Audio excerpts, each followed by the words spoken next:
မင်္ဂလာပါ K-pop Demon Hunter Animation စကားကြီးဟာ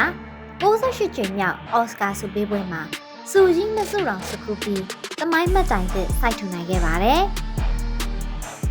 ဒါဟာကမ္ဘာဖျော်ဖြေရေးလောကမှာကိုရီးယားအမှုပညာရဲ့ဩဇာဘလောက်ကြီးမားလာသလဲဆိုတာကိုပြသလိုက်တာပဲဖြစ်ပါတယ်။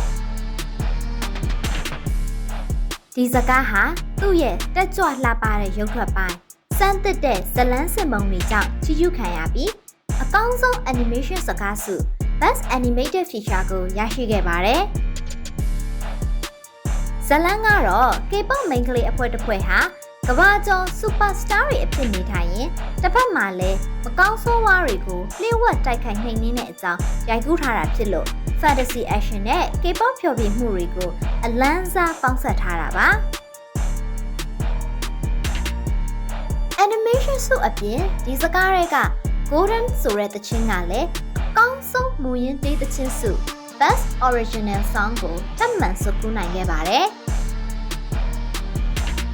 ဒါဟာ Oscar သမိုင်းမှာ K-pop သချင်းတစ်ပုဒ်ကပထမဆုံးအကြိမ်ဆုရရှိခဲ့တာမို့တကယ်ကိုထူးခြားတဲ့အောင်မြင်မှုပါ။အခု K-pop Demon Hunter ရဲ့ Oscar ဆုနှစ်ဆုကတော့ကိုရီးယားရဲ့ဇလန်းတွေဂီတနဲ့ဖန်တီးနိုင်စွမ်းတွေဟာကမ္ဘာဖျော်ဖြေလောကအပေါ်တကယ်ကိုအားကောင်းကောင်းနဲ့ရိုက်ခတ်မှုရှိနေပြီဆိုတာအခိုင်အမာပြသလိုက်တာပဲဖြစ်ပါတယ်။ကြည့်ရှုပေးခဲ့တဲ့အတွက်ကျေးဇူးတင်ပါတယ်။